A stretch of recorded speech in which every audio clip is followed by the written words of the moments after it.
lá, hoje eu quero dar os nomes aos bois, eu quero falar sobre coisas polêmicas, mas que eu acho necessário. O torcedor do Bahia tá culpando o Rogério Ceni, eu tô vendo muita gente comentando aqui nos vídeos do canal, em páginas do Bahia, culpando o Rogério pela eliminação no dia de ontem da equipe na Libertadores da América. Eu quero falar sobre isso, né? Eu quero falar sobre esse tema, fazer uma análise do que para mim também foi um dos principais responsáveis por essa eliminação do Bahia ontem na Libertadores, que foi o sistema defensivo da equipe, e além, claro, de comentar sobre o mercado de transferências, como você já está acostumado, com muita informação e também trazendo muita credibilidade aqui. Meu nome é José Victor, para quem ainda não me conhece, eu sou produtor de conteúdo do Meu Bahia e também estudante de jornalismo. Já conto muito com o teu like no vídeo aqui, que é muito importante, já conto muito com a tua participação nos teus comentários aqui, para que você possa falar o que é que você achou do jogo, o que é que você acha do tema que a gente vai falar. Não se esquece também de se inscrever, que é muito importante para poder ajudar o nosso canal a chegar a 20 mil inscritos. E bora começar logo esse vídeo para a gente não perder tempo, porque eu quero fazer aqui a análise. Eu quero falar com vocês sobre o jogo, eu quero falar sobre alguns temas, porque é importante. E eu sempre estou comentando nos meus últimos vídeos, quando eu estou falando sobre essa eliminação do Bahia no dia de ontem na Libertadores, que as minhas análises, elas são imparciais. Ela não tem emoção, é fria, é racional,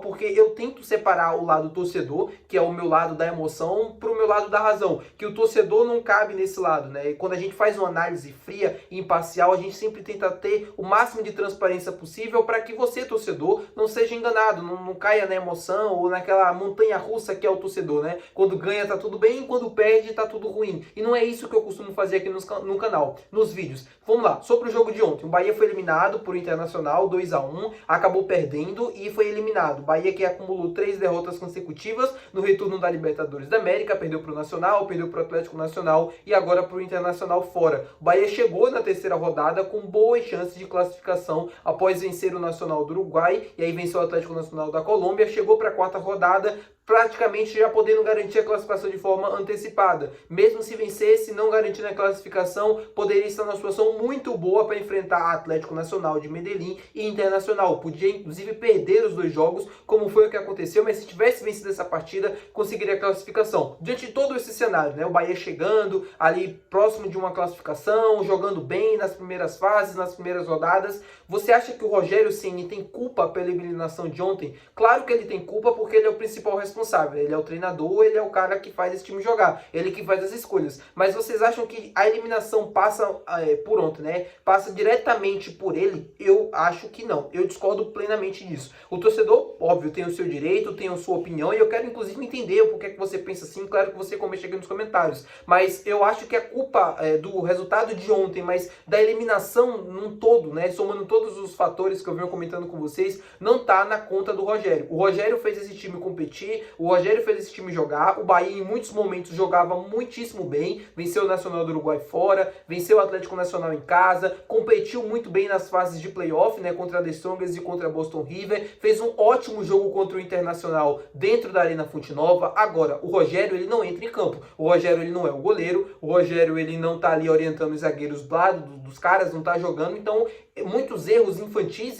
e erros mesmo que partem da imaturidade dessa equipe, o Rogério não tem culpa, ele não pode corrigir. Para mim, a culpa maior desses erros e tal, se a gente for colocar assim, se a gente quiser subir o nível das críticas, né, e subir o nível dos culpados, a gente pode colocar na direção de futebol. Porque o Bahia perdeu o Canu, né, perdeu o zagueiro, perdeu não, né, não vem tendo um bom goleiro há muito tempo, e o Marcos Felipe vem dando indícios, vem dando indicativos de que não é um goleiro de tanta confiança há muito tempo, e aí sim poderia ter chegado um goleiro de mais confiança, de mais qualidade no início do ano para disputar a Libertadores da América, como era o planejado pela diretoria e que não aconteceu. E aí a gente teve o Ronaldo e teve também o Marcos Felipe disputando essa edição, que não foram tão bem assim, ou que não deixaram uma tão boa impressão. O Bahia, em muitos jogos, por exemplo, contra o Internacional, estava vencendo por 1-0 dentro de casa, em muitos momentos ali jogando bem, e aí sofre um gol num erro infantil. Vai para o jogo contra o Nacional do Uruguai, aquele jogo que a gente perde na Fonte Nova, o time faz 1-0, o time jogando bem, e aí se empolga no jogo além da conta, acaba deixando muitos espaços,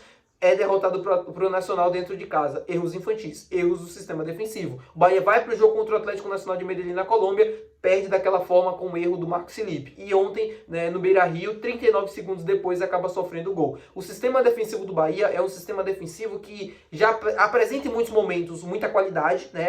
Parece ser em muitos momentos um sistema sólido, mas em muitos momentos parece ser um sistema que vai sucumbindo em alguns jogos, não consegue sustentar os resultados, ou acaba sofrendo com os erros muito infantis. O David, eu sei que é culpa do treinador melhorar e potencializar para que esses tipos de erros não aconteçam, mas quando você briga diretamente com a qualidade do seu atleta, aí eu acho que já é demais culpar o Rogério. O David Duarte, por exemplo, na minha opinião, mesmo tendo uma melhora significativa na temporada, não é o zagueiro titular ideal do Bahia para conquistar grandes coisas, para manter o alto nível, porque em algum momento ele vai baixar, porque ele não é um cara de alto nível, é um jogador que vive um bom momento, que teve boas fases, mas não é um cara de alto nível. A mesma coisa o Marcos Felipe, que é um goleiro que tem bons momentos, que é um cara que em alguns jogos acaba pegando tudo, mas sempre quando a gente precisa dele, nos momentos mais importantes, que é quando aqueles grandes goleiros costumam acontecer, o Marcos Felipe acaba nos deixando na mão. Isso é um reflexo do que é o atleta, bateu no teto a qualidade. E aí, pra mim, a culpa não é diretamente do treinador. O Rogério fez esse time competir e jogar bem em muitos momentos.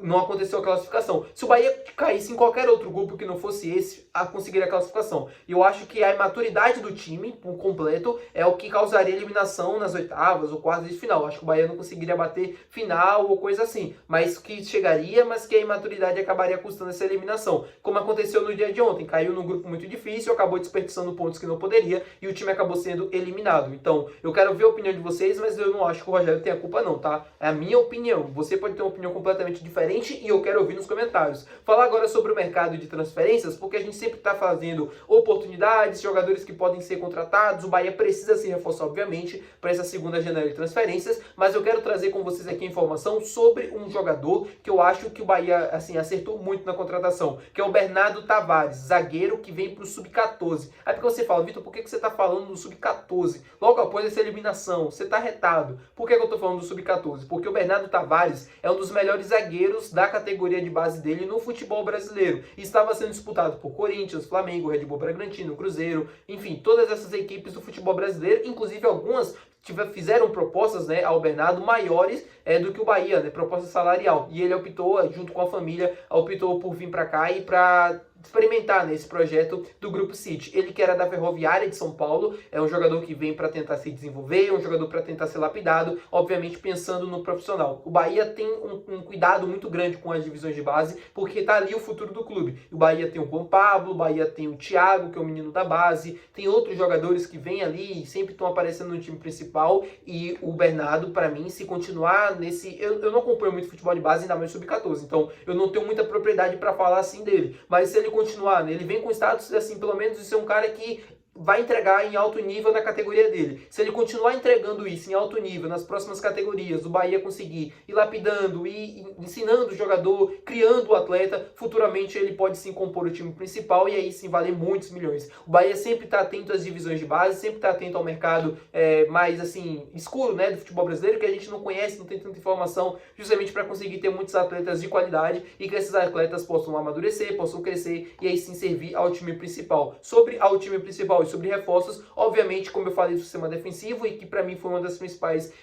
um dos principais responsáveis pela eliminação do Bahia, óbvio que se faz necessário contratações para esse sistema, principalmente zagueiros e goleiro. Eu acho que o goleiro eu já venho comentando muito aqui no canal, então não quero me ceder muito em relação a isso. Agora, zagueiros, o Bahia precisa acertar nas contratações, principalmente para essa segunda janela. Eu falo sempre isso aqui, aí pode parecer, pô, mas dinheiro e isso e aquilo, mas precisa contratar. Zagueiro é uma necessidade obrigatória que o Bahia precisa ir no mercado, buscar lá um nome que seja interessante para ele poder chegar, para ele poder vestir a camisa, junto com o Canu, que vai ficar no final da temporada, mas junto com o Gabriel Xavier e o David Duarte, dizer, olha, ao lado do domingo aqui a gente resolve, porque assim, a temporada vai ser longa, o Bahia tem Campeonato Brasileiro, agora vai ter Sul-Americana, ainda tem a Copa do Nordeste, tem Copa do Brasil, precisa ter um elenco de qualidade para fazer de frente em todas essas competições. Você tem Palmeiras, tem Flamengo e Botafogo.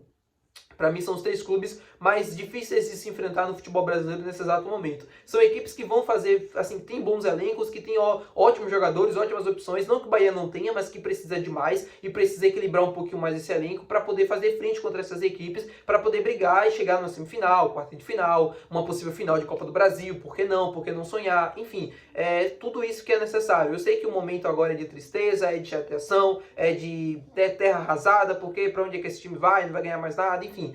Mas eu não penso assim, eu penso diferente. Sábado já tem Campeonato Brasileiro, já tem jogo contra o São Paulo. A gente precisa fazer um bom resultado para conseguir essa classificação não, perdão, essa ganho de tabela na classificação do Brasileirão e aí sim continuar buscando a vaga para Libertadores do ano que vem via Campeonato Brasileiro e também agora via Sul-Americana. Tá bom, meu povo? Espero que vocês tenham gostado do vídeo. Se você gostou, não se esqueça de deixar o gostei, que é muito importante. Não se esqueça de se inscrever no nosso canal, que é mais importante ainda. Até o próximo vídeo. Valeu, tchau!